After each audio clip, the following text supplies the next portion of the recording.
నీ వాక్యము నా పాదములకు దీపమును, నా త్రోవకు వెలుగునే ఉన్నది. Thy word is a lamp unto my feet and a light unto my path. దయచేసి కూర్చోండి. దానియేలు గ్రంథం, దేవుని నామానికి మహిమ కలుగాక. దీని వాక్యం చదువుకొని ధ్యానం చేద్దాం. దానియేలు గ్రంథము 2వ అధ్యాయము 25వ వచనం. కావున అర్యోకు రాజునకు భావము తెలియజెప్పగల ఒక మనిషిని చెరబట్టబడిన యూదులో నేను కనుగొంటునని రాజు సముఖమున మనవి చేసి దానియేలును త్వరగా రాజు సన్నిధికి తోడుకొని పోయాను. ఇక్కడ ముగ్గురు వ్యక్తులు మనం చూస్తున్నాం. మొట్టమొదటి వ్యక్తి అర్యోకు, రెండవది దానియేలు, మూడవది రాజు. ఏమిటి, ఎందుకు ఇలాగా రాయబడింది, మాట రాయబడింది? అర్యోకు అనేటువంటి వ్యక్తి అక్కడ ఆ సంస్థానంలో ఆ యొక్క జ్ఞానులకి, తర్వాత రాజుగారికి అతి శ్రేష్టమైనటువంటి సేవకుడు. దానియేలు గురించి మనకు తెలుసు. ఇజ్రాయేల్ దేశంలో నుండి చెరబట్టు చేత బబులోను దేశానికి కొనబోబడినటువంటి ఒక భక్తుడు దానియేలు.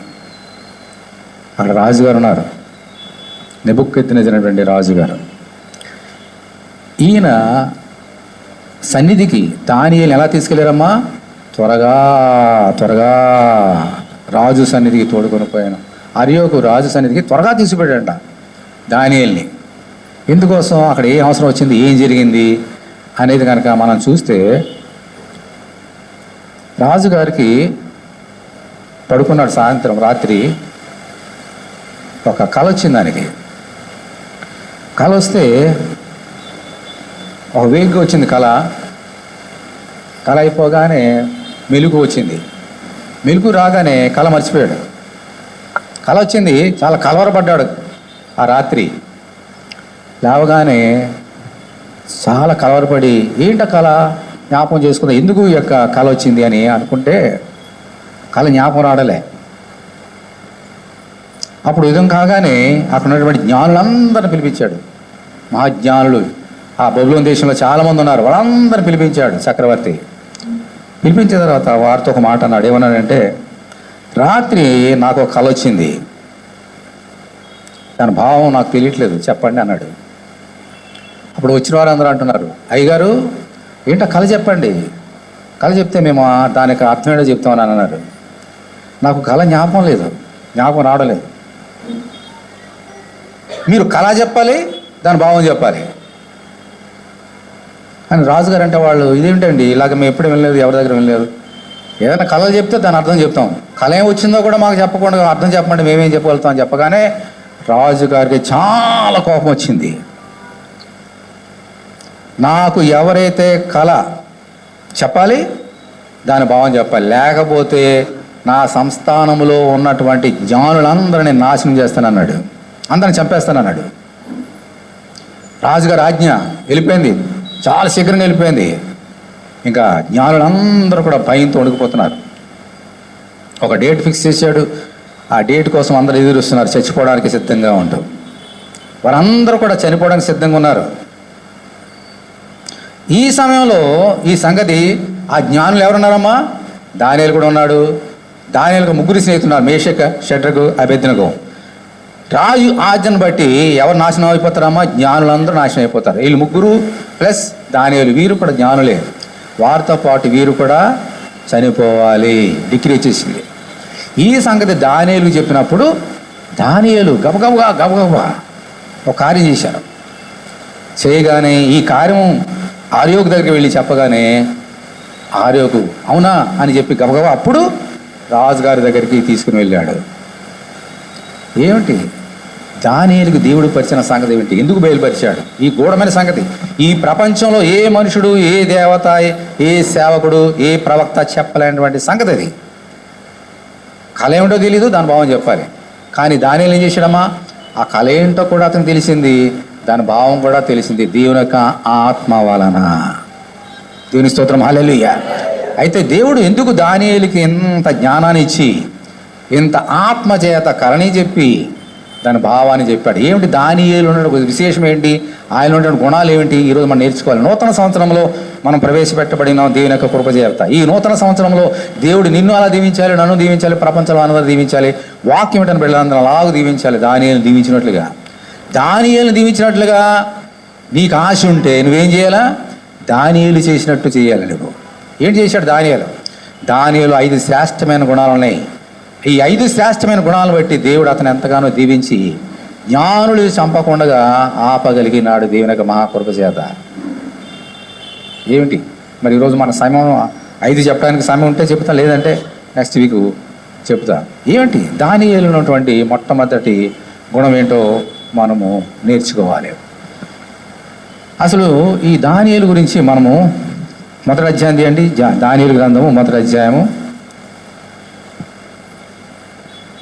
ఈయనలో ఉన్నటువంటి మొట్టమొదటి విశేషం ఏంటి నేర్చుకుందాం. ఫస్ట్ క్వాలిటీ ఆఫ్ డానియల్, అతనిలో ఉన్నటువంటి. సరే, అతను కొంచెం ఇంట్రడక్షన్ మీకు కావాలి. ఈ యొక్క మొదటి వచనం చూడండి, దానియేలు 1:1. యూదా రాజుకు యెహోయాకీము ఏలుబడిలో 3వ సంవత్సరమున బబులోను రాజుకు నెబుకద్నెజరు యెరూషలేముకు వచ్చి దాన్ని ముట్టడి వేయగా, ప్రభు యూదా రాజుకు యెహోయాకీమును దేవుని మందిరంలోని శేషించిన ఉపకరణలను ఆ రాజు చేతికి అప్పగించిన కనుక అతడు ఆ వస్తువులను షీనారు దేశంలోని తన దేవతాలయంలోకి తీసుకుని పోయి తన దేవతాలయ బొక్కసంలో ఉంచెను. తర్వాత ఏమన్నా చూడండి 3వ వచనంలో, రాజు అశ్వెనజు అన్న తన నపంసుకుల అధిపతిని పిలిపించి అతనికి ఇలాగూ ఆజ్ఞాపించాను. ఇజ్రాయేలుల రాజు వంశంలో ముఖ్యులై లోపము లేని సౌందర్యమును సకల విద్యా ప్రావీణ్యతయు జ్ఞానము కలిగి తత్వజ్ఞానము తెలిసిన వారై రాజు నగరనందు నిలువదగిన కొందరు బాలులను రప్పించి కల్దీల విద్యను భాషను వారికి నేర్పము. మరియు రాజు తాను భుజించు ఆహారం నుండి తాను పానము చేయు ద్రాక్షరసముల నుండి అనుదిన భాగము వారికి నియమించి 3 సంవత్సరములు వారిని పోషించి పిమ్మట వారిని తన ఎదుట నిలబెట్టినట్లు ఆజ్ఞించను. యూదులో నుండి దానియేలు, హనన్య, మిషాయేలు, అజర్యా అను వారు వీరిలో నుండి నపుంసుల అధిపతి దానియేలుకు బెల్తెషాజరు అనియు, హనన్యాకు షద్రకనియు, మిషాయేలునకు మేషకనియు, అజర్యాకు అబెద్నెగో అనియు పేర్లు పెట్టాను. ఇది బ్యాక్గ్రౌండ్. ఈ ముగ్గురిని దానియేలుని చాలామందిని చెరబట్టుకుని తీసుకెళ్ళిపోయారు. వీరిలో ప్రాముఖ్యమైన వారు ఎవరమ్మా? ఈ బాలురు పేర్లు మార్చాడు. తర్వాత మేషకు, షడ్రకు, అబెద్నెగో. దానియేలు పేరు బెల్తెషాజరు అయినప్పటికీ దానియేలుగానే ప్రసిద్ధి. వీరందరినీ బబులోను దేశం తీసుకెళ్ళిపోయిన తర్వాత రాజుగారు ఆజ్ఞ ఇచ్చాడు, ఇదిగో బాగా మహాజ్ఞానం కలిగిన వారిని ఏరి వారికి మంచి 3 సంవత్సరాలు పోషించు. ఎటువంటి దానితో పోషించాలి? నేను తినే ఆహారము, నేను త్రాగే పానీయము వారికి ఇచ్చి వారిని పోషించాలి.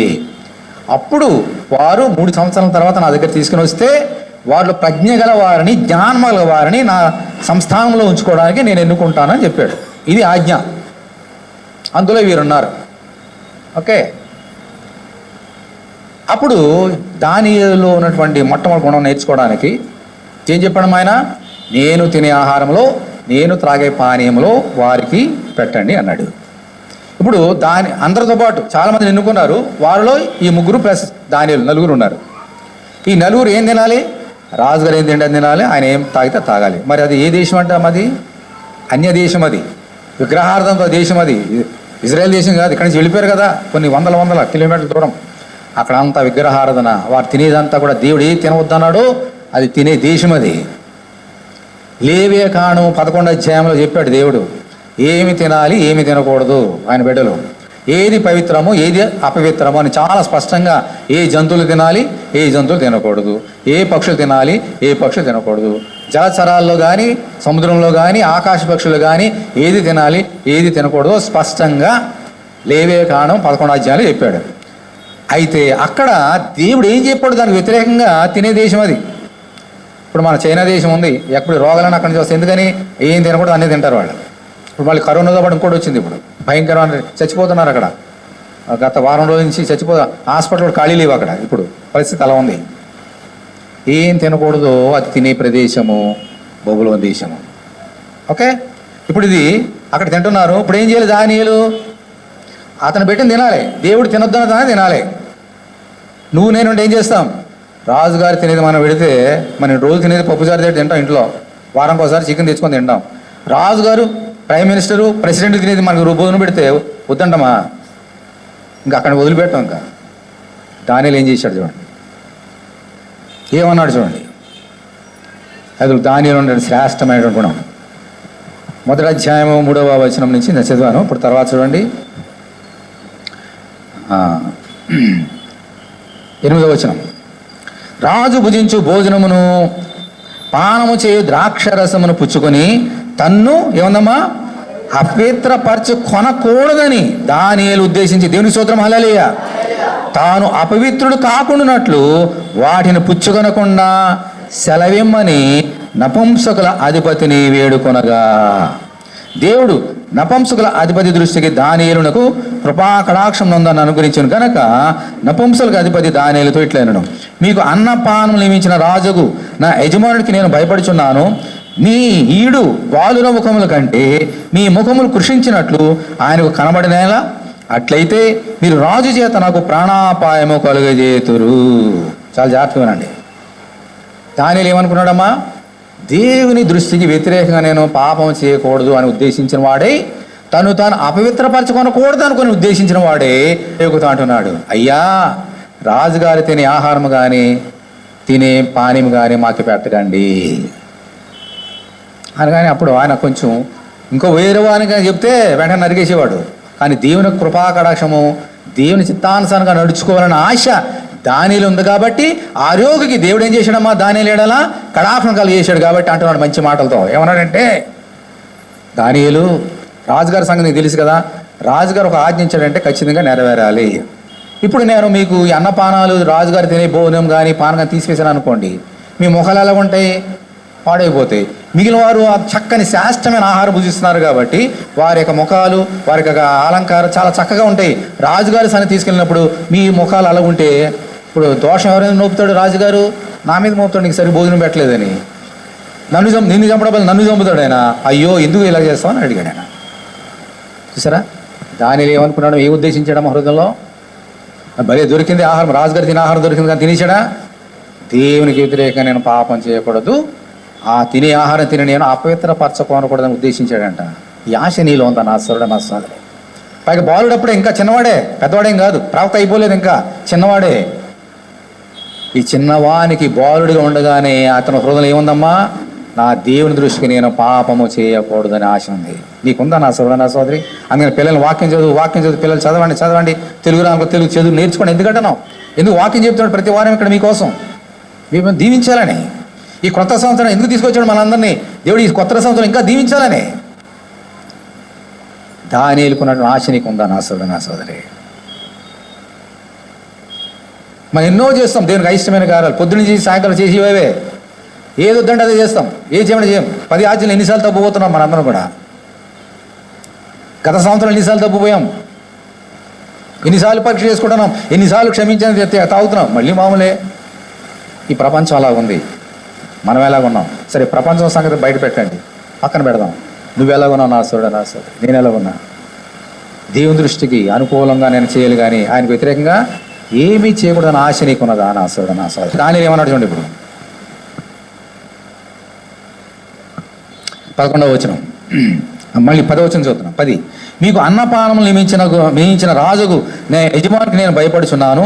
మీ ఈడు బాలుర ముఖముల కంటే మీ ముఖములు కృషించినట్లు ఆయన కనబడనేలా, అట్లయితే మీరు రాజు చేత నాకు ప్రాణాపాయము కలుగజేతురు. నపుంసకుల అధిపతి దానియేలు, హనన్య, మిషాయేలు, అజర్యాను వారి మీద నియమించిన నియామకంతో దానియేలు ఇట్లా నేను ఏమన్నాడు చూడండి, భోజనమునకు శాఖ ధాన్యాదులను పానమునకు నీళ్లును నీ దాసులకు మాకు ఇప్పించి దయచేసి 10 దినముల వరకు మమ్మను పరీక్షింపము. పిమ్మట మా ముఖములను రాజు నియమించిన భోజనం భుజించు బాలుర ముఖములను చూసి నీకు తోచినట్టుగా నీ దాసులమైన మా ఎడల జరిగింపము. దేవుని స్తోత్రం హల్లెలూయా. అప్పుడు ఈయన చెప్తున్నాడు, మీరేం భయపడొద్దు, 3 సంవత్సరాల టైం ఉంది కదా, కేవలం 10 రోజులే నీకు టైం ఇస్తున్నాం. 10 రోజుల్లో కార్యం చేయండి. ఏంటనంటే, మీరు ఆ రాజుగారు నియమించినటువంటి ఆ యొక్క ఆహారం కానీ పానీయం కానీ అందరికి ఇవ్వండి 10 రోజులు. ఈ 10 రోజులు మాకు అవి ఇవ్వకుండా శాఖ ధాన్యములు అంటే ఓన్లీ వెజిటేరియన్ ఆకుకూరలు మాత్రమే మాకు పెట్టండి. ఇంకా వారికి ద్రాక్షారం ఇస్తావో ఏ రసం ఇస్తావో అవి ఇవ్వండి, మాకు మాత్రం ఏ రసం వద్దు, నీళ్లు మాత్రమే మాకు ఇవ్వండి అని చెప్పాడు. ఓకే, చాలా జాగ్రత్తగానండి.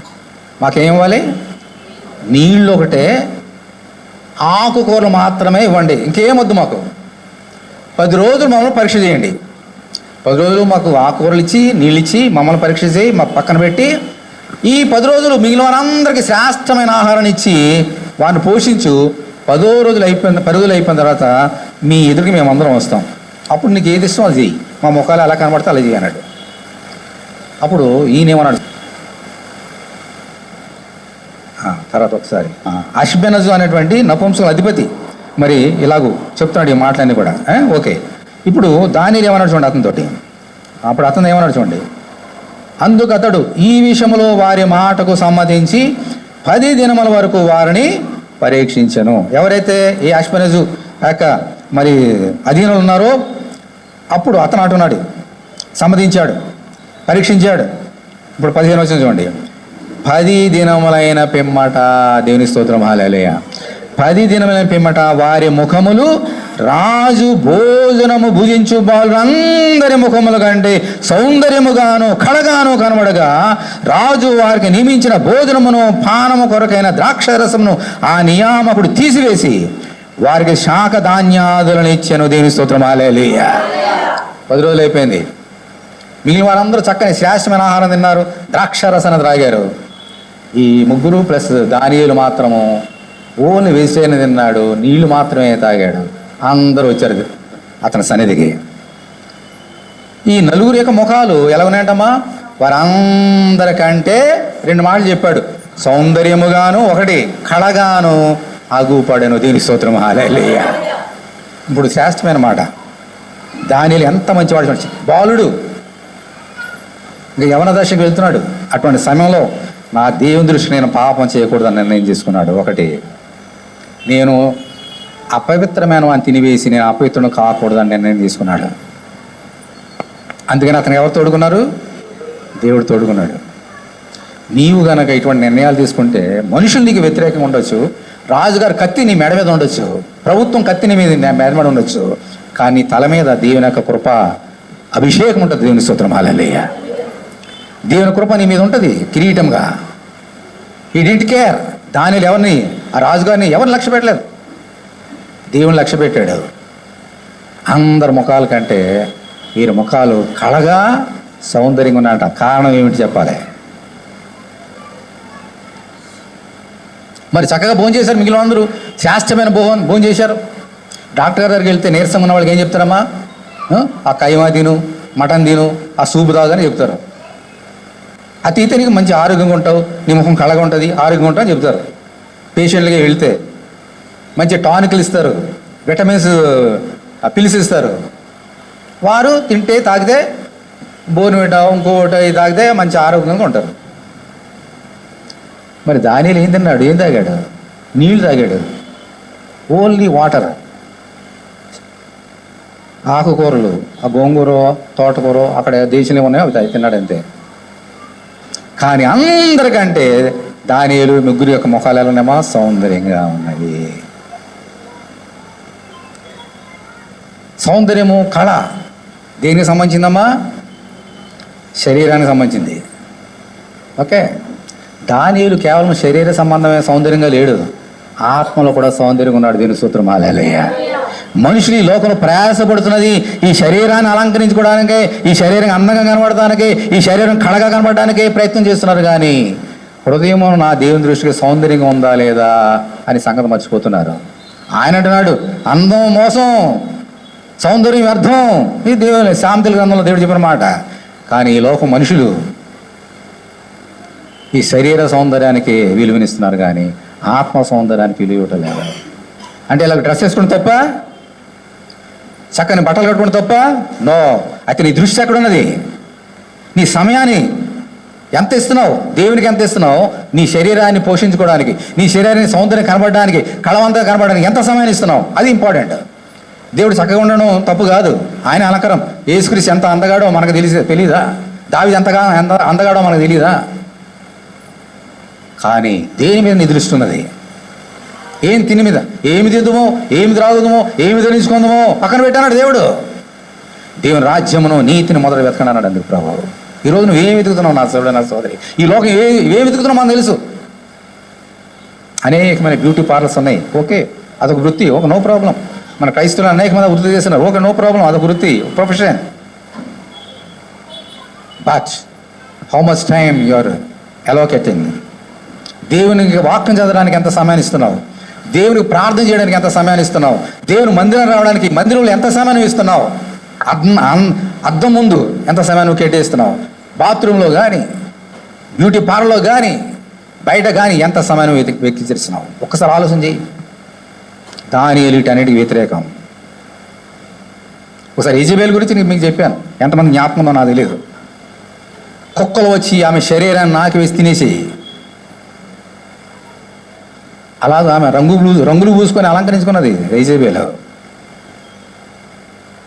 మనుషులకు కావాల్సింది ఆత్మ సంబంధమైనటువంటి సౌందర్యము, కళ కానీ శరీర సంబంధమైనది కాదు. అలాగని దానికి దేవుడు వ్యతిరేకంగా మాట్లాడలేదు. యోబుకి 3 కుమార్తెలు, 3 అటువంటి సౌందర్యవంతులు ఈ లోకంలో ఎవరు లేరని బైబిల్ చెబుతున్నది. అంటే సౌందర్యము తప్పు కాదు, అలంకరించుకోవడం తప్పు కాదు, కానీ తగు మాత్రంగా అలంకరించుకోమని చెప్పాడు. తగు మాత్రం, అంతేగాని లేని దాన్ని ఉన్నట్టుగా చేయడానికి. ఇప్పుడు నాకు ఈ రంగు ఇచ్చాడు, ఆ రంగు అంతే, నేను మార్చుకోవడానికి వీల్లేదు. వేరే రంగు పెట్టుకోకూడదు. లేనిపోయి అన్నీ కొని తెచ్చుకుంటే దానివల్ల నీకు ఎటువంటి ఆశీర్వాదం రాదు నా సోదరే. నువ్వు తినే తిండి వలన నీకు అందాన్ని నువ్వు పెంచుకోలేవు. డాక్టర్లు చే ఆ మందుల చేత నీ అందాన్ని నువ్వు పెంచుకోలేవు. ఈ లోకంలో మనుషులు నీ యొక్క సౌందర్యాన్ని పెంచలేరు. దేవుడు నీకు ఏది ఇస్తే దాన్ని దేవుడు పోషించగలడు. దేవుడికి స్తోత్రం. హల్లెలూయా.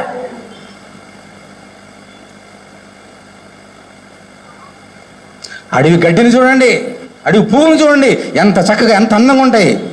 నూతన పరచుముని కార్యములు దినమెల్ల, భువిలోన పూసే రంగుల పూలతో, కొత్త సంవత్సరమునకు స్వాగతం పలుకుదాం. తరములు మారిన జగతిలో తండ్రి ప్రేమకై, మారని ప్రేమ, తండ్రి ప్రేమ. అడవి గడ్డిని పోషిస్తున్నాడేనా? ఒక గడ్డి యొక్క అందం ముందు నీ అందం ఎంత నా సహోదరి? ఒక గడ్డి పువ్వు ముందు నా అందం ఎంత నా సౌందర్యం ఎంత, నా కళ ఎంత? గడ్డి పువ్వు ముందు. ఆ గడ్డి పువ్వుని ఏ మనుషుడు అందం అలంకరించలేదు, రంగు పూయలేదు, అలంకరించలేదు. దేవుడు అలంకరించాడు. దేవుడిని అలంకరించాలి నా సోదరి. నీ యొక్క హృదయం సౌందర్యంగా ఉంటే ఆటోమేటిక్గా నీ దేహము సౌందర్యంగా కనబడుతుంది దేవునికి. నీ దేహము దేవుని వలన అనుగ్రహింపబడి దేవుని చేత దేవునికి ఆత్మకు నిలయమని మీరెరుగరా. నీ శరీరం ఏంటి అమ్మా? చూడండి, 1 కొరింథీ 3:16 చూడండి. 1 కొరింథీ 3, మళ్ళీ ఇక్కడికి వద్దాం. 1 కొరింథీ 3 1 కొరింథీ 3 16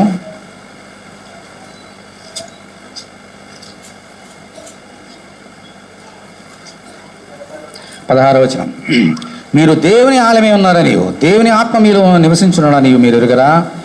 ఎవడైనా దేవుని ఆలయమును పాడు చేసినలా దేవుడు వారిని పాడు చేయను. దేవుని ఆలయం పరిశుద్ధమైనది, మీరు ఆలయమే ఉన్నారు. దేవుని స్తోత్రం. హల్లెలూయా. దేవుని ఆలయం ఏంటమ్మా? ఎలా ఉంది? పరిశుద్ధమైనది. అందుకని ఇది పరిశుద్ధ దేవుని మందిరం అన్నాం. మీరు ఆలయమే ఉన్నారు అంటే మనం ఎవరము? పరిశుద్ధులం. మీలో ఉన్న దేవుని ఆత్మకు మీరు నిలయమని మీరు ఎరుగరా. నా శరీరము దేవుని యొక్క మందిరం. ఒక మందిరాన్ని చక్కగా క్రిస్మస్ వచ్చింది, చక్కగా అలంకరించున్నాం. ఓకే, వినండి.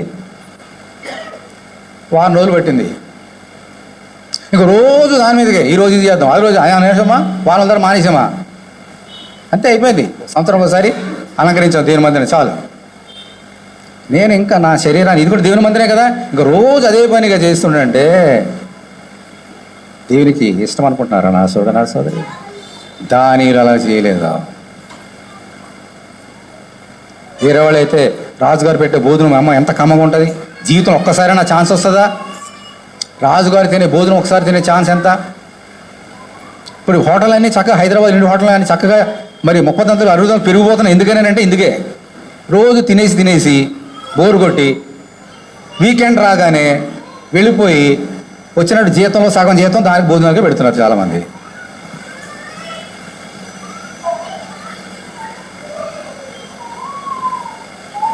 బంజారా హిల్స్ కానీ ఇక ఏ హిల్స్ ఎన్ని హిల్స్ ఉన్నాయి ఆ హిల్స్లో అన్ని షాపులు ఎందుకు వచ్చేసినాయంటే సంపాదించినంత బట్టల కోసం, అలంకరణ కోసం ఎంతమంది ఎంత వెచ్చిస్తున్నారు ఒకసారి ఆలోచన చేసుకున్నాం.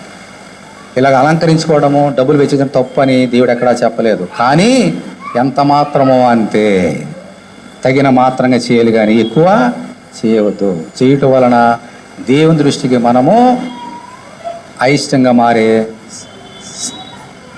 డేంజర్ ఉంది. ఇప్పుడు చూడండి, అందరిని తీసుకొచ్చారు రాజుగారి దగ్గరికి. ఓకే, మళ్ళీ కళగా ఎంత సౌందర్యాన్ని కళని ఎవరిచ్చారు ఆయనకి? దానియేలుకి, ముగ్గురు స్నేహితులకి ఎవరిచ్చారు? చాలా జాగ్రత్తగా ఏం తిన్నారు వాళ్ళు? మరి అంత అందం సౌందర్యం ఎక్కడి నుంచి వచ్చింది? ఏం తిన్నారు వాళ్ళు? ఆకుకూరలు తిన్నారు. ఇంకేం తాగారమ్మా? ఇప్పుడు అందం అంతా ఎక్కడి నుంచి వచ్చింది? ఆకుకూరల నుంచి వచ్చిందా? నీళ్ళ నుంచి వచ్చిందా? దేవుని దృష్టి ఆకుకూర అంటే మటన్ అయినా చికెన్ అయినా అన్నీ ఒకటే. అతని హృదయంలో దేవుడు ఉన్నాడు. దేవుని స్తోత్రం హల్లెలూయ. ఆ దేవుడు అతని అలంకారాన్ని ఇచ్చాడు. అదిగో నాకు ఎంత విలువనిచ్చాడు. తను అపవిత్రపరచుకోవాలనుకోకూడదని నిర్ణయం తీసుకున్నాడు కదా అని ఆ కారణాన్ని బట్టి దేవుడు దానిలా అలంకరించున్నాడు. దేవుని స్తోత్రం హల్లెలూయ. అడవి పువ్వుల్ని, ఒక పువ్వుని ఎలాగో దేవుడు అలంకరించినాడో దానిని కూడా సౌందర్యం చేత, కళ చేత, అతని ముఖం కళతో నింపిపోయిందంట. దేవుడు అలంకారం చేశాడు ఆయన్ని. ఈరోజు నీవు నేను దేవుని చేత అలంకరింపబడాలి. నా సోదరుడు, నా సోదరే, దేవుడిని అలంకరించాలి. నువ్వెవరో తెలుసా? పెళ్ళి అయినప్పుడు మనం చూస్తాం కదా, పెళ్లి కుమార్తె చక్కగా అలంకరించుకుంటుంది, పెళ్లి కుమార్తె చక్కగా అలంకరించుకుంటాడు. నువ్వు పెళ్లి కుమార్తె, ఆ సంగతి తెలుసా నీకు? పెళ్లి కుమార్తె ఉన్నది. మన పెళ్లి కుమారుడు ఎవరమ్మా? యేసయ్య. ఆయన ఎప్పుడో 2000 సంవత్సరాల కింద అలంకరింపబడి వెళ్ళిపోయాడు పైకి. మన గురించి ఎదురు చూస్తున్నాడు పెళ్లి కుమార్తె కొరకు. పెళ్లి కుమారుడు దేవుడు అతను అలంకరించాడు. అన్ని నామములు కూడా పైనామకి ఇచ్చి అలంకరించాడు ఆయన్ని. ఆయన నామం కంటే పైనామం ఈ లోకంలో కానీ పైలోకల కిందలో కానీ ఎక్కడా లేదు. అంతగా దేవుడు యేసుని అలంకరించాడు. ఎందుకని? ఆయన తను తాను తగ్గించుకొని శిలువ మీద నీ కొరకు ప్రాణం పెట్టాడు. రక్తాన్ని కార్చి, చాలా జాగ్రత్తగానండి, రక్తాన్ని కార్చి. ఇప్పుడు ఆయన పెళ్లి కుమారుడు అలంకరింపబడ్డాడు దేవుని చేత. అంతగా తగ్గించుకున్నాడు, రక్తం కాచాడు కాబట్టి. ఆయన యోధా గోత్ర సింహము. ఓకే, ఆయన ఎలా అలంకరించినాడో ఒక మాట చెప్తాను చూడండి. ఈరోజు ఈ ఒకటే కుదురుతుంది, మిగిలిన సంగతులు వచ్చేవారిని చూద్దాం. ప్రకటన గ్రంథం తీయండి. యేసుక్రీస్తుని దేవుడు ఎలా అలంకరించినాడో చూద్దాం. ప్రకటన గ్రంథము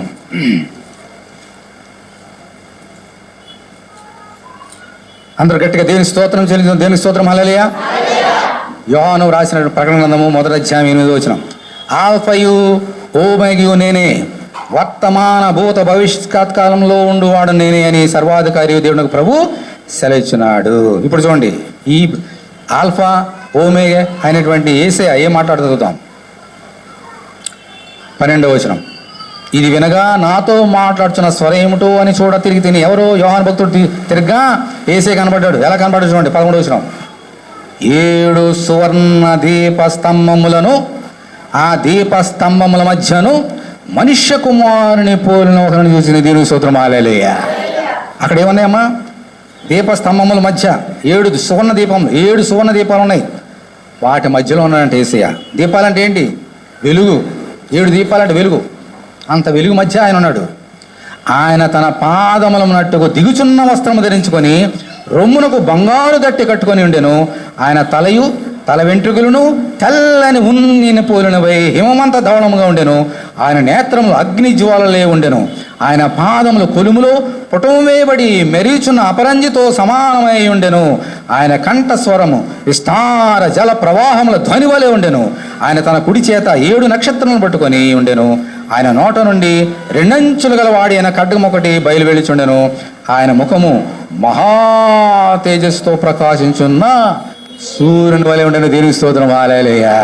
ఇలాగ అలంకరించాడు దేవుడు యేసయ్యని. ఎప్పుడైనా గమనించారా మీరు? బయటికి వెళ్ళి ఒకసారి సూర్యుని చూడండి, కళ్ళు పోతాయి. మహాప్రకాశించుతున్నటువంటి నీతు సూర్యుని వలె దేవుడు యేసయ్యని అలంకరించినాడు. ఈ శరీర సంబంధమైన సూర్యుని చూస్తే మనం కళ్ళిపోతే ఇంకా ఆయన చూస్తే మన కళ్ళు ఉంటాయా? మహా తేజస్సుతో ఉన్నాడు ఆయన సూర్యుని వలె. అందుకని పక్కనే ఉంది తెలుసమ్మా, చచ్చిన వాని వలె నేను ఆయన పాదం వద్ద పడితేనే దేవుని స్తోత్రం. హల్లెలూయా. చచ్చిన వాని వలె. మనకు అర్హత లేకుండా ఆయన చూస్తే చస్తాం, ఆయన అనుమతిస్తేనే చూడగలుగుతాం. అందుకని చచ్చిన వాళ్ళని పడితే అప్పుడు లేపాడు, ధైర్యంగా ఉండమని ఆయన భక్తుల్ని దేవుడు. హల్లెలూయా. ఇంతగా అలంకరించినాడు. ఆయన కుడి చేతిలో ఏముందమ్మా? 7 నక్షత్రాలున్నాయంట. నక్షత్రం సైజు ఎంత తెలుసా మీకు? సూర్యుని సైజు తెలుసా?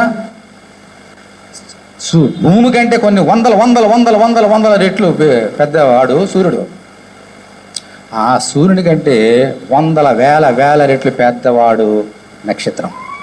ఒక్కొక్క నక్షత్రం అంత పెద్దదే. ఆ చేతులు ఎన్ని నక్షత్రాలు పెట్టుకున్నాడంట? మన దోషుల్లో ఎంత పట్టుకుంటాం? ఇక్కడ ఎంత 10 కోట్లు పట్టేశాం.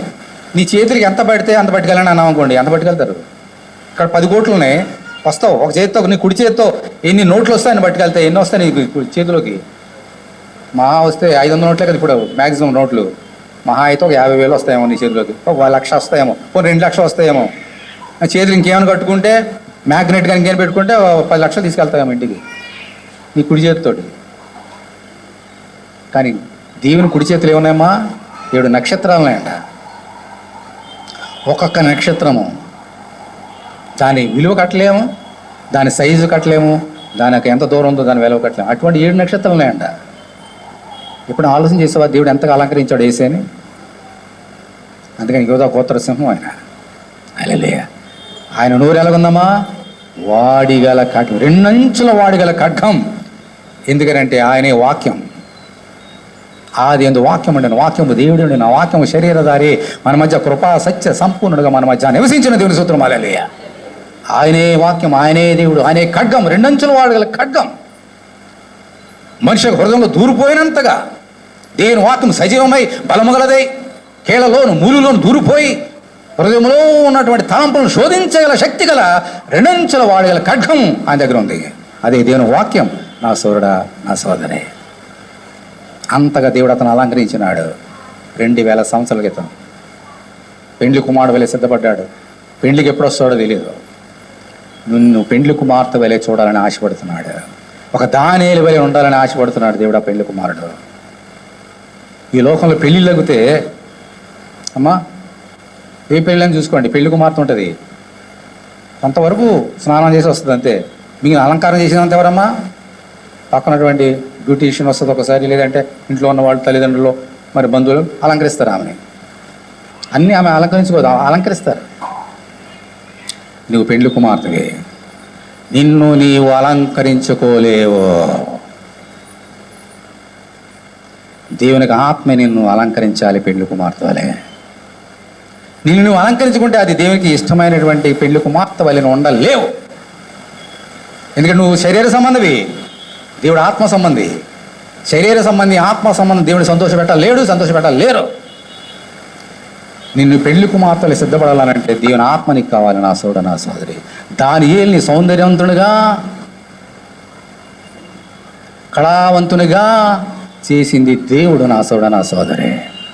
ఈరోజు నేను అలాగ అలంకరించాలి దేవుడు ఆశపడుతున్నాడు. మళ్ళీ దానియేలు ఒకసారి ముగిస్తున్నాను, బల్లో చేవేద్దాం. మిగిలిన సంగతులు డే బై డే ప్రతి ఆదివారం ధ్యానం చేద్దాం. దానియేలు గ్రంథం 2వ అధ్యాయం తీయండి. దానియేలు గ్రంథము 1వ అధ్యాయం 14వ వచనం. అందుకు అతడు ఈ విషయంలో వారి మాటకు సమ్మతించి 10 దినముల వరకు వారిని పరీక్షించను. 10 దినమైన పేట వారి ముఖములు రాజు భోజనముకు భుజించు వాళ్ళందరి ముఖముల కంటే సౌందర్యముగాను కళగాను కనబడగా రాజు వారికి నియమించిన భోజనమును పానము కొరకైన ద్రాక్షరసమును ఆ నియామకుడు తీసివేసి వారికి శాఖ ధాన్యాదులను ఇచ్చాను. ఈ 4 బాలుడు సంగతి ఏమనగా దేవుడు వారికి జ్ఞానమును సకల శాస్త్ర ప్రవీణతయు వివేచనయు అనుగ్రహించను. దేవుని స్తోత్రం. హల్లెలూయా. తర్వాత చక్కని మాట ఉంది అక్కడ. మరియు దానియేలు సకల విధములకు దర్శనములను స్వప్న భావనలను గ్రహించుడు తెలియగలవాడై ఉండెను. ఎంత జ్ఞానం ఎవరిచ్చారమ్మా? దేవుడు ఇచ్చాడు. దేవుడు అలంకరించాడు జ్ఞానం చేత దానియేలుని. మొహమే కాదు, శరీరమే కాదు, జ్ఞానాన్ని ఇచ్చాడు. ఆత్మ సంబంధంగా అలంకరించాడు దేవుడు దానియేలుని. అంత సౌందర్యవంతుడు దానియేలు. అతడు శరీర సంబంధంగా సౌందర్యవంతుడే, ఆత్మ సంబంధంగాను కళావంతుడే దానియేలు. దేవుడు నిన్ను అలా చేయాలని ఆశపడుతున్నాడు. నీవు నీ శరీరాన్ని అద్దం ముందు 1 గంట నిలబెడితే చక్కగా అందంగా తయారవుతావు. నేను 10 నిమిషాలు కనీసం నిలబడితే నేను కూడా ఒక అందంగా తయారవుతాను. ఇతరులు చూడడానికి అనుకూలంగా ఉండేలా కనీసం రెడీ అవుతావు అద్దం ముందు ఉంటే. నా ఆత్మ నేను అలంకరించుకోలేను నా సోదరి. నా యేసయ్యే, నా పెండ్లి కుమారుడు అయినటువంటి యేసయ్య నన్ను అలంకరించాలి. నిన్ను నీవు అలంకరించుకోలేవు. హల్లెలూయా. నీ ఆత్మ ఎంత సౌందర్యంగా ఉంది దేవుని ఎదుట. నాకు కనబడదు, మీ ముఖంలో కనబడతాయి. నువ్వు ఎంత సౌందర్యంగా అందంగా ఉన్నావు నాకు కనబడతారు. నీ హృదయం ఎంత అందంగా ఉందో నాకు కాదు, ఎవరు కనబడతారు? దేవునికి. ఈరోజు మీ ముఖాన్ని నేను చూస్తున్నాను, నా ముఖాన్ని మీరు చూస్తున్నారు. ఈ ఏ రంగులో ఉన్నా, నల్లగా ఉన్నా, తెల్లగా ఉన్నా అన్నీ ఒకటే. అన్నీ ఒకటే. అన్నీ కలిపి వచ్చేది నలుపే. మన హృదయాలు నలుపు, ఆయన తెలుపు. నీ హృదయం నలుపు, ఆయన హృదయం తెలుపు. ఆయన తెల్లగా మారుస్తాడు నా సోదరి. నీ రంగును కాదు, ఈ రంగును కాదు, నీ హృదయాన్ని తెల్లగా మార్చే దేవుడు ఉన్నాడు నీకు. హల్లెలూయా, హల్లెలూయా. ఎంతమందికి ఆశ ఉంది? ఈరోజు క్రొత్త సంవత్సరం మొట్టమొదటి పునరుద్ధాన పండుగలో దేవుడు నీతో మాట్లాడాడు. ఎంతమందికి ఆశ ఉందో నాకు తెలియదు. ఒకసారి చేతులెత్తి చూపించాడు. ఎంతమందికి ఆశ ఉంది? దేవుడిని అలంకరించాలి. నేను కాదు, నా దేవుడు అలంకరించాలి. చేపెట్టండి, ఇచ్చేయండి. ఎంతమంది ఇంట్లో అద్దాలు ఉన్నాయి? చేతులెత్తండి. అద్దాలు, మిర్రర్స్ చేతులెత్తండి. అద్దాలేని ఇల్లు ఉండే అసలు. బ్రెజిల్ చాలా ప్రసిద్ధి చెందిన అద్దాలు ఇది. అక్కడ తెప్పించుకుంటారు రావడం. నీ ఇంట్లోనే తెలియకుండా ఇంకో అర్థం ఉంది నా సోదరి. అదే దేవుని పరిశుద్ధ గ్రంథమైన అర్థం నా సోదరి. శరీర సమాన అన్నం ముందు కలిపితే నేను ఎంత హైట్ ఉన్నాను, నా జుట్టు ఎలా ఉంది, నా కనుబొమ్మలు ఎలా ఉన్నాయి, నా లిప్స్ ఎలా ఉన్నాయి, నా మొహం ఎలా ఉంది కనబడుతుంది అర్థంలో. దేవుని వాక్యం అద్దం ముందు నిలబడితే నా హృదయం ఎంత నలుపు ఉంది అది కనబడుతుంది. అక్కడ కనబడదు, ఇది కనబడుతుంది. ఒకసారి మోసం చేస్తుంది. నా కళ్ళకు నేను అందంగా కనబడతా, నేను అందంగా లేకపోతే నా భలే కనబడతాను, నేను అందంగా ఉన్నా అనుకుంటా, నేను మోసపోతా. అద్దం మోసం చేస్తాను ఒకసారి. కానీ ఈ అద్దం ఎవరిని మోసం చేయదు. నీ హృదయంలో ఏముందో బాహాటంగా నీ ముందు పెడుతుంది ఈ అద్దం. దేవుని వాక్యమైన అద్దం నా సోదరి. ఈ శరీర సంబంధం అద్దం ముందు నువ్వు ఎంతసేపు నిలబడుతున్నావు, ఎన్నిసార్లు చూసుకుంటున్నావు? దేవుని వాక్యమైన అర్థంలో ఎన్నిసార్లు నువ్వు చూసుకుంటున్నావు? దేవుని యొక్క పరిశుద్ధ గ్రంథం అనే అర్థంలో నువ్వు ఎన్నిసార్లు చూస్తున్నావు? నా సోదరి. It makes all the difference. నీ జీవితాన్ని మార్చే అర్థము నీ చేతిలో ఉంది. అది దేవుని యొక్క పరిశుద్ధ గ్రంథం. ఈరోజు దానియేలుని దేవుడు దీవించినట్లుగా ఈ నూతన సంవత్సరంలో దేవుడు నిన్ను దీవించాలనంటే నువ్వేం చేయాలి? దానియేలు ఏం చేశాడని చెప్పానమ్మా? చెప్పాడు దేవుడు. దేవునికి ఇష్టమైన కార్యం చేశాడు. తను తాను అపవిత్రపరచుకోకూడదని నిర్ణయం తీసుకున్నాడు. ఈరోజు నువ్వు ఆ నిర్ణయం తీసుకోవాలి. నా దేవుని దృష్టికి నేను సౌందర్యవంతుడిగా కళావంతురాలుగా ఉండాలనంటే నేను దేవునికి ఇష్టమైన కార్యాలు చేయాలి. నేను ఈ లోకంలో అపవిత్రంగా ఉండకూడదు, పవిత్రంగా ఉండాలి. ఓకే, ఈ ఆశ నీకుంటే దేవుడు కార్యం చేస్తాడు ఈ నూతన సంవత్సరంలో. ఇప్పుడు మిమ్మల్ని అందరినీ దేవుడు నన్ను అద్దం దగ్గర తీసుకెళ్తున్నాడు. ఇప్పుడు దేవునికి అద్దం దగ్గర చూద్దాం. మనం చూసుకుందాం. ఈ అద్దంలో ఇంట్లో చూసుకొని వచ్చాం కదా, చాలు. ఆ కాలుకి వెళ్ళిన అద్దం ఎక్కడ పెడతాడు అద్దం కనబడుతుంది. ఈ సైడ్కి వెళ్ళి ఇంకో అద్దం ఉంటుంది, ఎక్కడ చూసిన అద్దాలే. శ్రేష్టమైన అర్థంలోకి దేవుడు తీసుకెళ్తున్నాడు. అది చూసిన తర్వాత తెల్లగా చేసే రక్తం ఉంది. దీని గురించి చెప్పి ముగిస్తా. చూడండి, మార్కు సువార్త 7వ అధ్యాయం చేయండి. మార్కు సువార్త 7వ అధ్యాయం.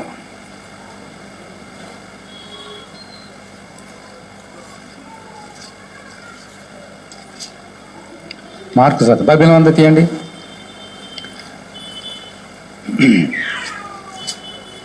మార్కు సువార్త 7వ అధ్యాయము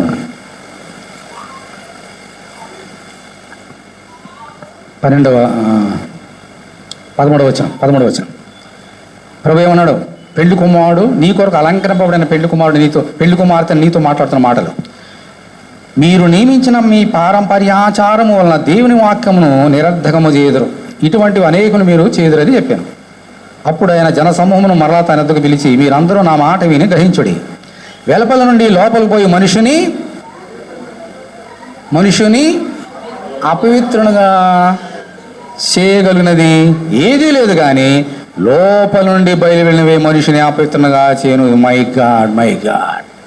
అందుకనే దేవుడు లేవే కాలంలో కొన్ని పరిస్థితులను బట్టి ఏమి తినొద్దు, ఏమి తినకూడదు, ఏమి తినాలో, ఏమి పవిత్రమో అపవిత్రం చెప్పినప్పటికీ యేసు వచ్చిన తర్వాత ప్రార్థన చేసుకుని తింటే అన్ని పవిత్రమే అన్నాడు. కానీ ప్రభు చెప్పిన మాట, నేను ఏం తింటున్నానో అది నన్ను అపవిత్రం చేయదంట.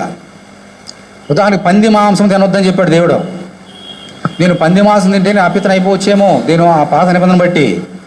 కానీ దేవుడు అన్నాడు, కొత్త నిబంధన అంటున్నాడు, ఈ పంది మాంసం నేను అపవిత్రం చేయందయ్యా, నీ హృదయంలోంచి వచ్చి నేను అపవిత్రం చేసే అన్నాడు. మై గాడ్, నా నోట్లో ఏం పడుతున్నా అది నన్ను అపవిత్రం చేయదంట. మరి ఏం చేసేది ఏంటి? హృదయంలోంచి ఏమొస్తాయి చూద్దాం. ఇప్పుడు అపవిత్రం చేసేవేంటో ధాన్యాలు అదే ఉన్నాయి. అదే అందుకని అతను అంత సౌందర్యవంతుడు. 17వ వచనం, ఆయన జనసమూహమును విడిచి ఇంటిలోనికి వచ్చినప్పుడు ఆయన శిష్యులు ఈ ఉపమానం గురించి ఆయన వారితో ఇట్లనను, మీరును ఇంత అవివేకులే ఉన్నారా? వెలుపల నుండి మనిషి లోపలికి పోనిదేది ఆయన అపవిత్రునిగా చేయజాలదని మీరు గ్రహింపుకున్నారా? ఇప్పుడు 19వ వచనం చూడండి, అందరూ కూడా, అది వాని హృదయంలో ప్రవేశింపక కడుపులోనే ప్రవేశించి బహుభూమిలో విడవబడును, ఇట్లు అది భోజన పదార్థములన్నిటినీ పవిత్ర పరచును. నువ్వు ఏం తిన్నప్పుడు నీ కడుపు ఏం చేస్తున్నామో దాన్ని అపవిత్రంగా కూడా పవిత్రం చేస్తున్నాడు దేవుడు ప్రార్థన చేసుకుని తింటే. ఇప్పుడు 20వ వచనం చూడండి, మనిషిని లోపల నుండి బయలు వెళ్ళినది మనిషిని అపవిత్రపరచును. మనలోంచి వచ్చి లోనకి వెళ్ళి కాదు, మన లోనకి వెళ్ళి కాదు అపవిత్రం చేసేది, లోన్ నుంచి వచ్చి బయట అపవిత్రం చేసేయంట. ఇప్పుడు చూడండి ఏమన్నాడు దేవుడు, లోపల నుండి అనగా మనుషుల హృదయంలో నుండి దురాలోచనలను, జారత్వములను, దొంగతనములను, నరహత్యలను, వ్యభిచారములను, లోభములను, చెడుతనములను, కృత్రిమమును, కామ వికారమును, మత్సరమును, దేవదూషణయు, అహంభావమును, అవివేకమును వచ్చును. ఈ చెడ్డవన్నీ లోపల నుండి బయలు వెళ్ళి మనుషుని అపవిత్రపరచులని ఆయన చెప్పిన దీని స్తోత్రం. హల్లెలూయా. ఆయన నీ పెండ్లి కుమారుడు నీతో చెప్తున్నాడు, నేను అపవిత్రం చేసే సంగతులు ఎన్ని ఉన్నాయి అక్కడ? ఎన్ని ఉన్నాయి? 13 ఉన్నాయి. అవి కూడా తెలియదు మనకి. 13 ఉన్న సంగతి కూడా తెలియదు, నేర్చుకుందాం. 13 ఉన్నాయి. మనుషుల్ని చెడ్డవానిగా, చెడ్డ మనుషులుగా చేసేవి 13 సంగతులు. వీటన్ని గురించి చెబితే 2 రోజులు పడుతుంది. ఆ 13 సంగతులు మేడం మీద చెప్తే. కానీ మాకు అర్థమైంది కదా, వ్యభిచారం అంటే మాకు అర్థమవుతుంది కదా, జారత్వం, దొంగతనములు అంటే అర్థమవుతాయి కదా, దేవదూషణ అర్థమవుతున్నాయి కదా, చాలు, ఆ మాత్రం చాలు. ఇవి నిన్ను నన్ను అపవిత్రం చేస్తే నా సోదరుడు, నా సోదరి, పరీక్ష చేసుకో. నీ హృదయం ఎలా ఉంది? 2024 సంవత్సరం వెళ్ళిపోయింది, 52 ఆదివారాలు వెళ్ళిపోయినాయి. మొదటి ఆదివారం వచ్చింది, first Sunday in this new year. నీ హృదయం ఎలా ఉంది? ఇవేమన్నా 13 సంగతులు ఏమన్నా నీలో ఉన్నాయా? నువ్వు అపవిత్రాలువే, అపవిత్రుడివే, నేను అపవిత్రుడినే. అయితే దేవుడు శిక్షించట్లేదు, దాని గురించి ఒక ఏర్పాటు చేశాడు ఆయన. నీ కొరకు పెండ్లి కుమారుడు ఉన్నాడు. దేవుని స్తోత్రం. హల్లెలూయా, హల్లెలూయా. ఆ పెండ్లి కుమారుడు కాచిన రక్తమే ఈ రక్తం. ఆ పెండ్లి కుమారుడు చిందించినటువంటి నలగొట్టుకున్న శరీరమే నిన్ను సౌందర్యవంతురాలుగా చేయడానికి ఆయనకి శరీరం, నిన్ను కడగడానికి ఆయన రక్తం. వినండి, ఒక మాట చెప్పి ముగిస్తా. ఈ 13 సంగతుల్లో ఇంకా చాలా ఉన్నాయి, కానీ ఇక్కడ 13 సంగతులు ఇంకా చాలా ఉన్నాయి. నీలో ఉన్నాయి, పరీక్ష చేసుకోవాలి. ఈరోజు దానియేలు వలె ఒక నిర్ణయం తీసుకో. ఈరోజు నేను దేవుని దృష్టి అపవిత్రం ఉండకూడదు, ఏమైనా ఉంటే తీసివేయి ప్రభు అని ప్రార్థన చేసుకున్నా. నీ హృదయం ఏముందో తెలుసా? నీ హృదయం ఏ రంగులో ఉందో తెలుసా? చెప్పాను కదా, దేవుడు చెప్పాడు కదా. ఏ రంగు? నలుపు రంగు. ఈ కోట్ ఏ రంగు? నలుపు రంగు. వాషింగ్ మిషన్ వేస్తే తెలిపైపోతుంది ఇది. ఈ రంగు నువ్వు ఎన్ని గుంజుకున్నా తెలుపు కాదు, ఇది నలుపు, నలిపే.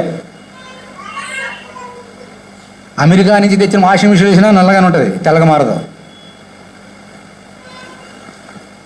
నీ హృదయమైన నలుపు రంగుని తెల్లగా మార్చేది యేసు రక్తం ఒక్కటే నా సోదరుడు, నా సోదరి. హల్లెలూయా, హల్లెలూయా. నీ నలుపు రంగుని నువ్వు ఏ నీళ్ళ చేత నువ్వు కడుక్కోలేవు, తెల్లగా చేసుకోలేవు. ఏ నీళ్ళు నేను తెల్లగా మార్చలేదు, యేసు రక్తం మాత్రమే నా సోదరుడు, నా సోదరి. ఆ రక్తం ఏ రంగు అమ్మా? ఏ రంగు? రక్తం ఏ రంగులో ఉంటుంది? నల్లగా ఉన్నా నీకు ఎరుపు రంగు కావాలి.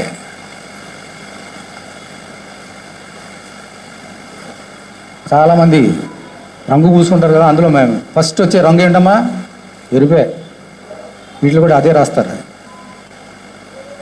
ఇక్కడ రాసుకోరు. ఈ రంగు నా హృదయాన్ని మార్చలేదు, నా జీవితాన్ని మార్చలేదు.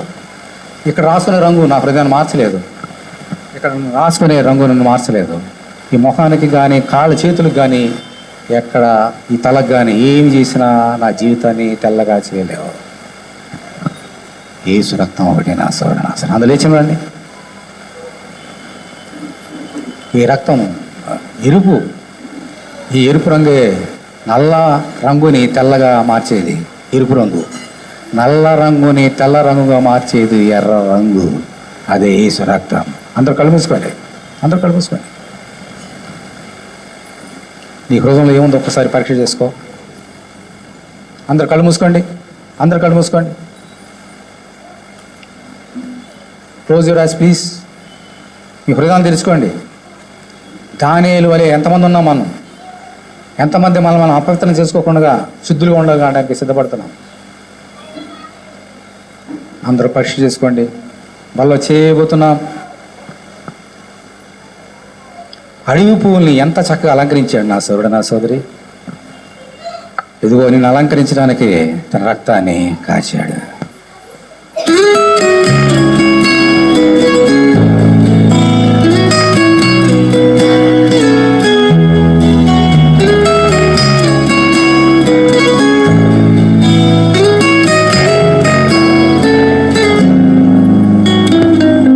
నూతన పరచుము నీ కార్యమును దినమెల్ల, దివిలోన పూసే రంగుల పూలతో క్రొత్త సంవత్సరమునకు స్వాగతం పలుకుదాం. తరములు మారిన జగతిలో నిలిచే తండ్రి ప్రేమకై, తరములు మారిన జగతిలో మారని తండ్రి ప్రేమకై, నిన్ను కన్న ప్రేమకై నూతన పరచుము నీ కార్యమును దినమెల్ల, దివిలోన పూసే రంగుల పూలతో క్రొత్త సంవత్సరమునకు స్వాగతం పలుకుదాం. తరములు మారిన జగతిలో మారని తండ్రి ప్రేమకై. దేవానికి వందనాలు తండ్రి. నీ ప్రేమ మారదు, ఆల్ఫా ఒమేగా, నిన్న నేడు నిరంతరం ఏకరీతి ఉన్నావు తండ్రి. మేమే మారిపోతాం. ఈరోజు ఒకలాగా ఉంటాం, రేపు ఎలా ఉంటాం మాకు తెలీదు దేవా. కానీ నిన్న నేడు ఏకరీతి ఉన్నవాడు నీవే తండ్రి. హల్లెలూయా. మా నలుపు హృదయాల్ని కడుగు తండ్రి నీ ఎర్రని రక్తంతో, హిమము కంటే తెల్లగా చేయి తండ్రి. దివిలోన పూసే పూల అందాన్ని నాకు ఇవ్వు నాయనా, మాకు ఇవ్వు తండ్రి. అందాన్ని ఇచ్చేవాడు నీవే. ఈ పరిపూర్ణ సౌందర్యాన్ని మాకు ఇవ్వమని, నీ రక్తంలో కడుక్కోవడానికి, నీ శరీరంలో బలపడడానికి ఇచ్చిన కృపగా ఉందని తెలుసు. యేసు నామములో ప్రార్థన చేస్తున్నాం తండ్రి. ఆమేన్.